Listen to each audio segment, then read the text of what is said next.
नमस्कार. मी ए.पी. जाधव, समाजशास्त्र विभाग प्रमुख, DKSE महाविद्यालय इचलकरंजी. आज यूट्यूबच्या माध्यमातून तुमच्यासमोर व्याख्यान देण्यासाठी उपस्थित आहे. आजच्या व्याख्यानाचा विषय आहे A.R. देसाई आणि भारतीय राष्ट्रवादाची सामाजिक पार्श्वभूमी. A.R. देसाई यांनी social background of Indian nationalism नावाचा ग्रंथ 1946 मध्ये प्रसिद्ध केला. म्हणजे भारत ज्यावेळेस पारतंत्र्यामध्ये होता, स्वातंत्र्याच्या उंबरठ्यावर होता, त्यावेळेस हा ग्रंथ प्रसिद्ध झालेला आहे. म्हणजे नक्कीच तुम्हाला एक गोष्ट लक्षात आली असेल की स्वातंत्र्याच्या उंबरठ्यावर भारत देश असताना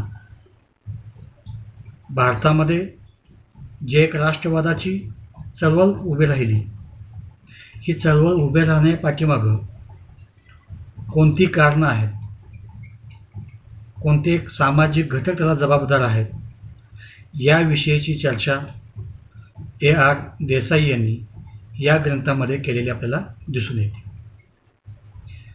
A.R. देसाई यांच्या भारतीय राष्ट्रवादाची सामाजिक पार्श्वभूमी याची चर्चा करत असताना त्यांनी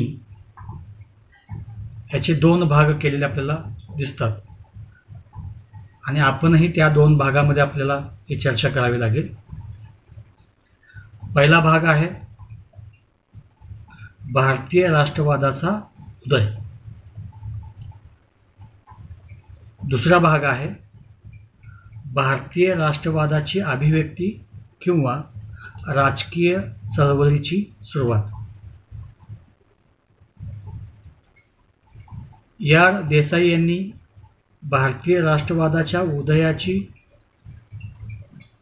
जी काही कारणं सांगितलेली आहेत किंवा भारतीय राष्ट्रवाद उदयास येण्यासाठी तत्कालीन जे काही सामाजिक घटक होते, ते घटक, जबाबदार घटक कोणते, याची त्यांनी चर्चा केली. तर प्रामुख्याने त्यांनी 6 घटकांचा या ठिकाणी उल्लेख केलेला आपल्याला दिसून येतो. त्यामध्ये पहिला घटक आहे ब्रिटिशांनी निर्माण केलेल्या दळणवळणाच्या सुविधा.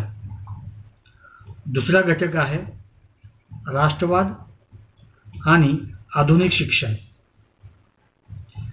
तिसरा घटक आहे ब्रिटिश शासनकाळ आणि भारतातील राजकीय आणि प्रशासकीय एकीकरण. चौथा घटक आहे भारतातील नवीन सामाजिक वर्गांचा उदय. पाचवा घटक आहे आधुनिक राष्ट्राच्या विकासामध्ये आधुनिक भारताच्या राष्ट्रवादी विकासामध्ये वृत्तपत्रांची भूमिका. सहावा घटक आहे हिंदू आणि मुस्लिम धार्मिक सुधारणावादी चळवळी. ह्या 6 घटकांच्या माध्यमातून किंवा हे 6 घटक जे आहेत हे तत्कालीन राष्ट्रवाद जो भारतीयांचा उदयास आला त्याला जबाबदार आहे. त्यातला पहिला घटक आहे ब्रिटिशांनी निर्माण केलेल्या दळणवळणाच्या सुविधा. ब्रिटिशांनी कारखान्यातून निर्माण केलेला पक्का माल हा देशभरामध्ये त्यांना पोच करायचा होता. देशाच्या कानाकोपऱ्यात त्यांना तो पोचवायचा होता. देशभरातून कच्चा माल त्यांना गोळा करायचा होता. यासाठी ब्रिटिशांनी संपूर्ण देशभर रेल्वेचं जाळं विणलं, रस्त्यांचं जाळं विणलं आणि पोस्ट खात्याच्या माध्यमातून संदेशाची सुरुवात केलेली आपल्याला पाहायला मिळते. त्याचबरोबर हा सगळा देशभरातला कारभार जो आहे याच्यावर नियंत्रण प्रस्थापित करण्यासाठी प्रशासकीय व्यवस्था देखील त्यांनी उभी केलेली आपल्याला पाहायला मिळते. हे जरी ब्रिटिशांच्या फायद्यासाठी केलं असलं तरीसुद्धा भारतीयांना सुद्धा या गोष्टींचा फायदा झालेला आपल्याला पाहायला मिळतो. काय फायदा झाला तर पहिला फायदा आपल्याला असं म्हणता येईल की मोठ्या प्रमाणात भारतामध्ये रोजगाराची संधी जी आहे ती उपलब्ध झालेली आपल्याला दिसून येते. त्याचबरोबर भारतीयांनी त्यांच्याकडे असणारी जी संकुचित प्रवृत्ती होती त्या संकुचित प्रवृत्तीमधून भारतीय लोक बाहेर पडताना आपल्याला पाहायला मिळतात आणि त्यांच्यामध्ये राष्ट्रीय चेतना त्यामुळे निर्माण झाली. दळणवळणाच्या आणि संदेशवहनाच्या साधनांच्यामुळं सोयीमुळं भारतीय लोकांना त्यांचं राजकीय संघटन बळकट करण्यासाठी देखील ह्या दळणवळणाच्या साधनांचा उपयोग झाला. त्याचबरोबर आंदोलनाची दिशा ठरवण्यासाठी आंदोलनाचा प्रसार आणि प्रचार करण्यासाठी सुद्धा भारतीयांना ह्या दळणवळणाच्या सोयीसुविधा ज्या आहेत या सोयीसुविधांचा मोठ्या प्रमाणात वापर झालेला आपल्याला पाहायला मिळतो. या साधनांच्यामुळं भारतीयांच्या मनामध्ये सुद्धा एकीकरणाची भावना जी आहे ती भावना जागृत व्हायला सुरुवात झाली असं AR देसाई म्हणतात. AR देसाई असं आणखीन एक महत्त्वाचं कारण किंवा सामाजिक घटक जो जबाबदार आहे ते असं म्हणतात की भारतातला राष्ट्रवाद आणि आधुनिक शिक्षण.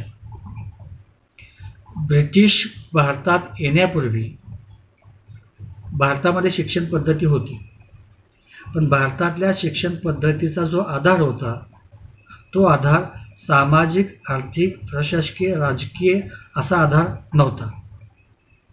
तर भारतीयांचा आधार होता तो म्हणजे धार्मिक शिक्षण. धर्माच्या आधारावर या ठिकाणी शिक्षण दिलं जात होतं. म्हणजे आधुनिक शिक्षण जे आहे ते शिक्षण ब्रिटिश भारतात आल्यानंतर द्यायला सुरुवात झाली आणि ब्रिटिशांनी जे शिक्षण द्यायला सुरुवात केली त्याचा हेतू उद्देश हा सुद्धा महत्त्वपूर्ण आहे. काय उद्देश होता तर पहिला उद्देश असा होता की पाश्चात्य संस्कृतीचा त्यांना प्रसार आणि प्रचार मोठ्या प्रमाणात करायचा होता. दुसरा उद्देश काय होता की जनप्रशासनासाठी प्रशिक्षित जे लोक आहेत त्या लोकांची निर्मिती करणं. म्हणजे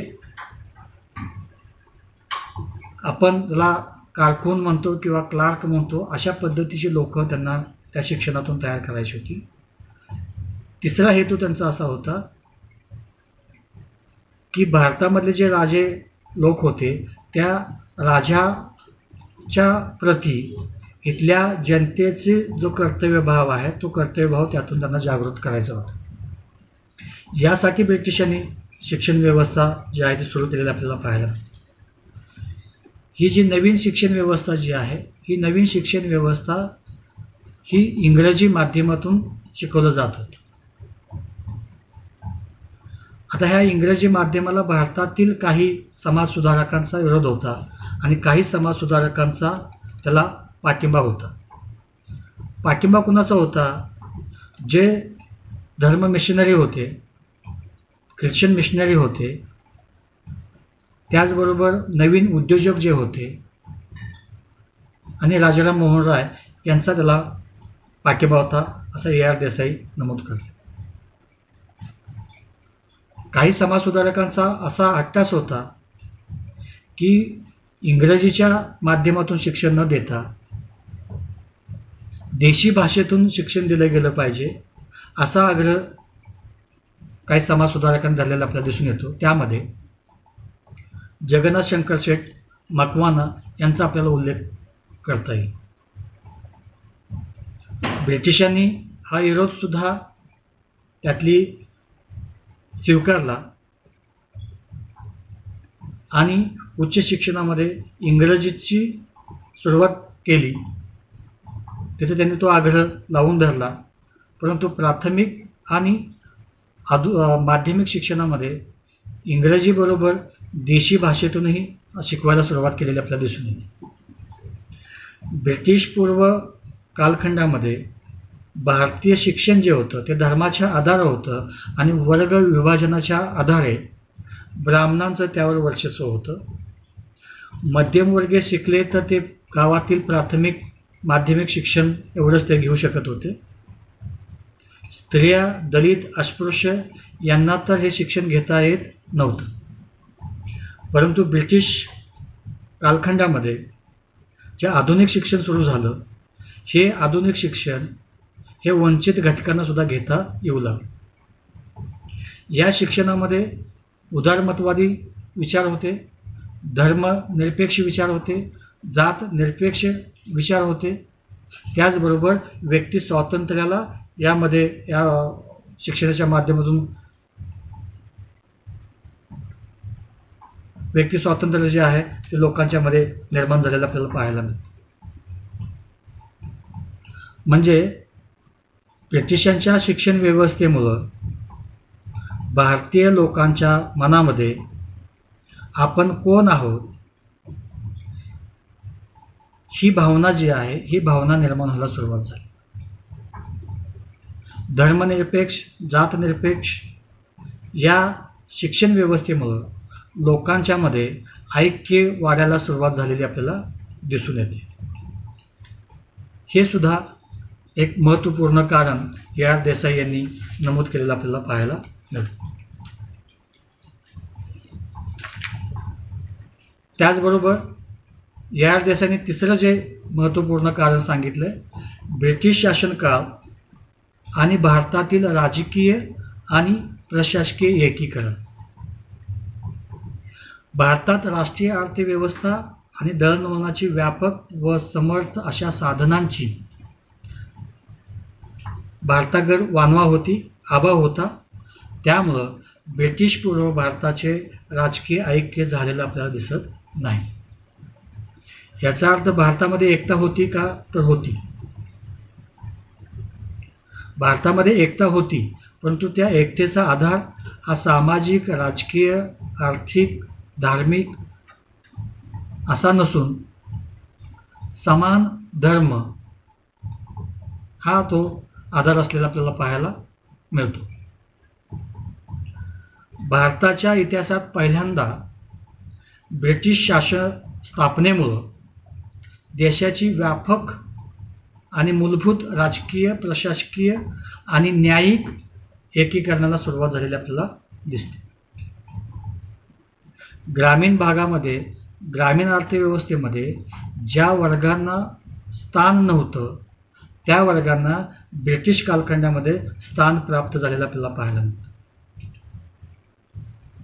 वस्तू विनिमयाच्या ऐवजी पैसा विनिमयाला सुरुवात झाली. ज्या घटकांना ग्रामीण अर्थव्यवस्थेमध्ये वंचित ठेवलं गेलं होतं त्या घटकांना ब्रिटिश कालखंडामध्ये संधी प्राप्त झाली आणि त्यांना अर्थव्यवस्थेचं एक घटक म्हणून त्यांच्याकडे पाहिलं जाऊ लागलं. ब्रिटिश अर्थव्यवस्थेच्या संपूर्ण भारतीयांना एका राजकीय व्यवस्थेच्या अधीन आणण्यास मदत झाली आणि भारतीयांच्या मनामध्ये राजकीय ऐक्य, राजकीय एकीकरण व्हायला सुरुवात झालेली आपल्याला दिसते. AR देसाईंनी चौथं आणि महत्त्वपूर्ण कारण जे सांगितलं ते म्हणजे भारतातील नवीन सामाजिक वर्गांचा उदय. म्हणजे ब्रिटिश भारतामध्ये आल्यानंतर ब्रिटिश पूर्व जी वर्ग रचना भारतात होती त्यामध्ये मोठ्या प्रमाणात बदल झाले आणि नवीन नवीन वर्ग उदयास आलेले आपल्याला पाहायला मिळते. AR देसाईंनी ह्याची कारणंही सांगितलेली आहेत. ते असं म्हणतात की जमिनीशी संबंधित जे काय ब्रिटिशांनी अनेक बदल केले त्या बदलांच्यामुळं भारतात अनेक वर्ग निर्माण झालेले आहेत असं ते म्हणतात. कोणते बदल केले तर जमिनीच्या मालकी संदर्भातले बदल मोठ्या प्रमाणात झालेले आपल्याला पाहायला मिळतात आणि यामुळं ब्रिटिशांनी निर्माण केलेला जमीनदार वर्ग, भाडेकरू वर्ग, पट्टेदार वर्ग, शेतमजूर, शेतकरी, व्यापारी, सावकार हे जे वर्ग आहेत हे वर्ग ग्रामीण भागात मोठ्या प्रमाणात सुरू झालेले आपल्याला पाहायला मिळतात. म्हणजे ब्रिटिश पूर्व कालखंडामध्ये काय होतं, तर जमिनीची मालकी गावाची मालकी होती. शेतकरी त्या जमिनीत जाऊन कसत होता आणि उत्पादित झालेला माल गावातच तो विकला जात होता. गावामध्ये दुकान वगैरे अशी कुठलीही व्यवस्था अस्तित्वात नव्हती. काय होतं गावामध्ये, तर आठवड्यातून एक दिवस बाजार भरवला जायचा. त्या दिवशी सगळे लोक त्या बाजारामध्ये यायचे आणि आवश्यक वस्तू आपल्या विकत घेत होते. त्यामुळे गावाला ज्या ज्या गोष्टींची आवश्यकता होती, गरजा होत्या, त्या त्या वस्तू गावात निर्माण केल्या जात होत्या आणि तिथं असणारी जी मालकी होती ती सार्वजनिक मालकी होती, व्यक्तिगत मालकी तिथं आपल्याला दिसत नव्हती, असं ए आर देसाई म्हणतात. त्यानंतर ब्रिटिशांच्या औद्योगिकरणाचे धोरण, दळणवळणाची व्यवस्था, आधुनिक शिक्षण इत्यादी कारणामुळं देखील काही वर्गांची निर्मिती झाली, असं ए आर देसाई नमूद करतात. त्यामध्ये उद्योगपती असेल, व्यापारी असेल, भांडवलदार असेल, कारखानदार असेल, कामगार वर्ग असेल, छोटे व्यापारी असतील, दुकानदार असतील, व्यावसायिक वर्ग असतील, तांत्रिक वर्ग असतील, डॉक्टर, वकील, प्राध्यापक, पत्रकार, कारकून असे अनेक वर्ग ह्या व्यवस्थेमुळं निर्माण झालेले आपल्याला पाहायला मिळतात. आता हे जे वर्ग निर्माण झाले, या वर्गांच्या वेगवेगळ्या मागण्या होत्या. हे वर्ग आपापल्या मागण्या ज्या आहेत त्या मागण्यांची परिपूर्तता करण्यासाठी संघटित होऊ लागले. हे संघटित होऊन त्यांच्यावरचे जे काही व्यवस्था असेल त्या व्यवस्थेकडे ते मागण्या घेऊन जायचे. त्या व्यवस्थेला त्या मागण्या मान्य करता येत नव्हत्या आणि मग ह्यांच्यामध्ये संघर्षाला सुरुवात झाली आणि पुन्हा या सगळ्या वर्गांच्या असं लक्षात आलं की आपण आपापसात भांडण जे करतोय ते चुकीचं आहे. जोपर्यंत भारताला स्वातंत्र्य मिळणार नाही तोपर्यंत आपण सुखी होणार नाही किंवा आपल्या मागण्या ज्या आहेत त्या मागण्या पूर्ण होणार नाहीत, ही भावना त्यांच्यामध्ये निर्माण झाली, ही जाणीव त्यांच्यामध्ये निर्माण झाली. आणि मग हे सगळे जे घटक आहेत हे घटक एक एक करून एकत्र यायला त्यांची सुरुवात झाली.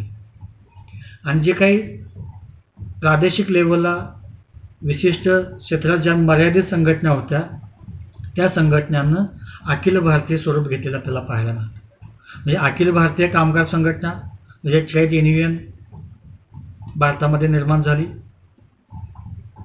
किसान सभा, अखिल भारतीय किसान सभा, अखिल भारतीय मजदूर संघटना, म्हणजे ह्या सगळ्या अखिल भारतीय लेवलला ह्या संघटना ज्या आहेत त्या संघटित व्हायला सुरुवात झाली. फक्त कामगार, मजूर, शेतकरी हे संघटित होत नव्हते, तर याचबरोबर भारतातले उद्योगपती देखील संघटित व्हायला सुरुवात झाली होती. म्हणजे आपल्याला ऑल इंडिया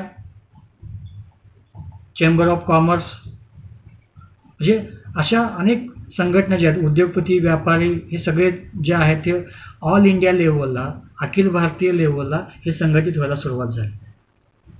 आणि मग ह्या सगळ्या संघटनांच्या लक्षात एक गोष्ट आली की आता आपल्याला ब्रिटिशांच्या विरोधात लढलं पाहिजे आणि भारताला आपल्याला स्वातंत्र्य मिळवून दिलं पाहिजे. म्हणजे हे देखील एक जबाबदार घटक भारतीय राष्ट्रवादाच्या उदयाच्या पाठीमागं आहे असं ए आर देसाईंनी नमूद केलेलं आपल्याला दिसतं. त्याचबरोबर पाचवं जे कारण आहे ते मग आधुनिक राष्ट्रवादाच्या विकासात वृत्तपत्रांची, वर्तमानपत्रांची भूमिका. तुम्हाला माहीतच आहे की प्रसारमाध्यमांची जी भूमिका आहे ती भूमिका स्वातंत्र्यपूर्व काळामध्ये आणि आजच्याही काळामध्ये महत्त्वपूर्ण असलेली आपल्याला पाहायला मिळते. त्यावेळेस प्रसारमाध्यमाचं प्रमुख साधन म्हणून वर्तमानपत्रांच्याकडे पाहिलं जात होतं आणि वर्तमानपत्र ही जी आहे ते लोकांच्यामध्ये संघटन वाढवण्यासाठी, लोकांच्यामध्ये विद्रोह निर्माण करण्यासाठी, लोकांच्यामध्ये ऐक्य निर्माण करण्यासाठी वर्तमानपत्राची भूमिका फार महत्त्वपूर्ण असलेली आपल्याला पाहायला मिळते. ही त्यांची महत्त्वपूर्ण भूमिका ओळखून राजाराम मोहन राय यांनी 1921ला संवाद कौमुदी नावाचं वृत्तपत्र सुरू केलं. त्याचबरोबर अनेक वेगवेगळ्या प्रदेशांच्या मध्ये देखील आपल्याला वर्तमानपत्र जे आहेत ते मोठ्या प्रमाणात सुरू झालेले आपल्याला दिसून येतात. 1557मध्ये पोर्तुगीजांनी आपले ईसाई साहित्य जे आहे ते ईसाई साहित्य प्रसारित करण्यासाठी त्यांनी छपाईचं काम किंवा छपाई मशीनच्या माध्यमातून त्यांनी सुरुवात केली. ज्यावेळेस भारतातील इतर घटकांना देखील त्या माध्यमाचं महत्त्व पटायला सुरुवात झाली त्यावेळेस मोठ्या प्रमाणात वर्तमानपत्राची छपाई देखील भारतात व्हायला सुरुवात झाली आणि वर्तमानपत्रामुळं भारतीयांना जाणीव झाली की आपल्यामध्ये ऐक्य असलं पाहिजे, आपल्यामध्ये एकी असली पाहिजे, तरच आपण ब्रिटिशांच्या जोखडातून बंधनातून आपण मुक्त होऊ शकतो, ही भावना लोकांच्यामध्ये निर्माण झाली. 6वं आणि शेवटचं कारण AR देसाईंनी नमूद केलं आहे ते म्हणजे भारतामध्ये हिंदू आणि मुस्लिम धर्मांच्या सामाजिक सुधारणा चळवळी, म्हणजे धार्मिक सुधारणा चळवळी ज्या आहेत ह्या धार्मिक सुधारणा चळवळी ह्या मोठ्या प्रमाणात भारतात आपल्याला निर्माण झालेल्या पाहायला मिळतात.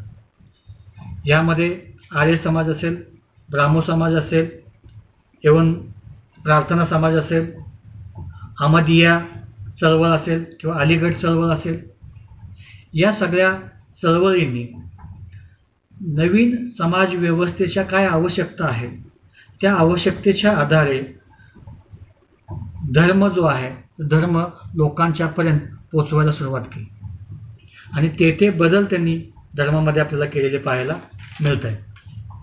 अनेक धर्माच्या माध्यमातून लोकांच्यापर्यंत भारतीय राष्ट्रवाद जो आहे तो राष्ट्रवाद पोचवण्याचं काम या माध्यमाने केलेलं आपल्याला पाहायला मिळतं. AR देसाईंनी ही जी 6 कारणं नमूद केलेली आहेत किंवा हे 6 जबाबदार घटक म्हणून त्यांनी नमूद केलेले आहेत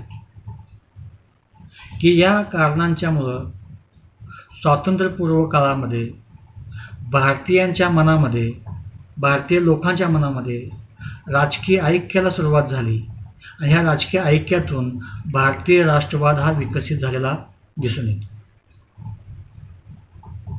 दुसऱ्या भागामध्ये AR देसाई असं नमूद करतात की आता भारतीयांच्या मनामध्ये ऐक्यभाव जो आहे तो ऐक्यभाव जागृत झालेला आपल्याला पाहायला मिळतो, ऐक्यभाव जो आहे तो निर्माण झालेला आपल्याला दिसून येतो. परंतु ह्या ऐक्यभावाची अभिव्यक्ती जी आहे ही अभिव्यक्ती कधी सुरू झाली, भारतात राजकीय चळवळीला कधी सुरुवात झाली, याची सुद्धा त्यांनी चर्चा केलेली आपल्याला दिसून येते. AR देसाई यांनी ही 5 टप्प्यामध्ये चर्चा केलेली आहे. पहिल्या टप्प्यामध्ये ते असं म्हणतात की 1885मध्ये नॅशनल काँग्रेस पार्टीची स्थापना झाली. खऱ्या अर्थानं ही पार्टी जी आहे, हे जो पक्ष आहे हा ब्रिटिशांनी निर्माण केलेला पक्ष होता. भारतीयांचा आवाज दडपण्यासाठी या पक्षाला निर्माण केलेला आपल्याला पाहायला मिळतं. AR देसाई याचं विश्लेषण करत असताना असं म्हणतात की सुरुवातीला ज्यावेळेस नॅशनल पार्टीची स्थापना झाली त्या पार्टीच्या कार्यकारिणीच्या सदस्यांच्या मध्ये ब्रिटिश शासनाला मानणारे, ब्रिटिशांच्या बाजूने असणारे याच लोकांना त्या कार्यकारिणीचं सदस्य केले. नंतरच्या कालखंडामध्ये लोकांच्या लक्षात आलं, अंतर्गत कलह निर्माण झाला, अंतर्गत संघर्ष निर्माण झाला आणि काँग्रेस पार्टी जी आहे त्या पार्टीमध्ये विघटन व्हायला सुरुवात झाली. दुसऱ्या टप्प्यामध्ये क्रांतिकारक आंदोलनं जे आहेत ते क्रांतिकारक आंदोलनं आपल्याला भारतात झालेले पाहायला मिळतात. त्यातलं एक क्रांतिकारक आंदोलन म्हणून स्वदेशी चळवळीकडे आपल्याला पाहता येईल. काही क्रांतिकारकांनी असं ठरवलं की भारतामध्ये निर्माण होणाऱ्या वस्तूंचाच आपण वापर करायचा, ब्रिटिशांनी निर्माण केलेल्या वस्तूंचा आपण वापर करायचा नाही. आणि ही चळवळ 1905ला भारतात सुरुवात झाली असं A.R. देसाई म्हणतात. तिसऱ्या टप्प्यामध्ये ते असं म्हणतात की 1905 ते 1918 पर्यंत मोठ्या प्रमाणात जहालवादी विचारसरणी जी आहे ती विचारसरणीला भारतात सुरुवात झालेली होती. आणि ह्या जहालवादी विचारसरणीच्या माध्यमातून सुद्धा मोठ्या प्रमाणात चळवळी, आंदोलनं उभी केलेली आपल्याला पाहायला मिळतात. चौथ्या टप्प्यामध्ये असं ते म्हणतात की भारतामध्ये समाजवादी क्रांतीचा उदय झाला, साम्यवादी पक्ष जे आहेत ते मोठ्या प्रमाणात भारतामध्ये निर्माण झाले, विद्यार्थी चळवळी मोठ्या प्रमाणात निर्माण झाल्या, शेतकरी चळवळी मोठ्या प्रमाणात झाल्या, कामगारांच्या चळवळी मोठ्या प्रमाणात उभ्या राहिल्या आणि सगळे जे पक्ष जे आहेत ते पक्ष साम्यवादाच्या विचारसरणीवर उभे राहिलेले आपल्याला पाहायला मिळते. याच कालखंडामध्ये महात्मा गांधींच्या पर्वाला देखील सुरुवात झालेली आहे असं A.R. देसाई नमूद करतात. महात्मा गांधींनी काय केलं की धर्म आणि राजकारण याच्यामध्ये समन्वय साधला, कामगार, शेतकरी, विद्यार्थी संघटना यांच्यामध्ये समन्वय साधला आणि एक मोठा क्रांतीचा लढा जो आहे तो भारतामध्ये उभा केलेला आपल्याला पाहायला मिळतो. पाचव्या टप्प्यामध्ये काँग्रेस पार्टीचं मोठ्या प्रमाणात विघटन झालं आणि विघटन होऊन भारतामध्ये काँग्रेस सोशलिस्ट पार्टी निर्माण झाली. ही काँग्रेस सोशलिस्ट पार्टी जी आहे ही शेतकरी आणि कामगार वर्गाची पार्टी म्हणून त्याकडे पाहिलं जाऊ लागलं. यामुळं दलित समाज एकजूट झाला, मुस्लिम समाज एकजूट झाला आणि यातून समाजवादी राज्याची स्थापना करण्याचा उद्देश समोर आला आणि सगळे वर्ग भारतामध्ये समाजवादी समाज निर्मितीच्या कार्यामध्ये समाविष्ट झाले आणि 15 ऑगस्ट 1947ला भारताला स्वातंत्र्य मिळालं. अशा पद्धतीनं A.R. देसाई यांनी भारतातील राष्ट्रवाद जो होता या राष्ट्रवादापाठीमागं कोणते सामाजिक घटक जबाबदार होते याची चर्चा केलेली आहे. मला असं वाटतं की ही चर्चा तुमच्यापर्यंत पोहोचली असेल. भारतीय राष्ट्रवादाच्या पाठीमागील कोणती सामाजिक कारणं जबाबदार होती हे तुम्हाला कळालं असेल अशी अपेक्षा आहे. माझी आपणा सर्वांना विनंती आहे की हे व्याख्यान आपण लाईक करावं, हे यूट्यूबचं चॅनल आपण सबस्क्राईब करावं. जर या व्याख्यानामध्ये काही दोष असतील, काही त्रुटी असतील, 100% असतील, हे अधिक सक्षम होण्यासाठी आपण कमेंट्स बॉक्समध्ये आपल्या प्रतिक्रिया 100% नोंदवा. यामुळं माझ्या व्याख्यानामधील जे काय त्रुटी असतील, जो नको असणारा भाग जो आहे हा निघून जाईल आणि येणाऱ्या कालावधीमध्ये चांगल्या पद्धतीनं व्याख्यानं आपल्यासमोर सादर करण्याची मला संधी प्राप्त होईल. मला वाटतं की आपल्यापर्यंत माझं म्हणणं पोचलं असेल. तुम्ही संपूर्ण व्हिडिओ ऐकलात त्याबद्दल मी मनापासून आपले धन्यवाद व्यक्त करतो आणि याच ठिकाणी थांबतो.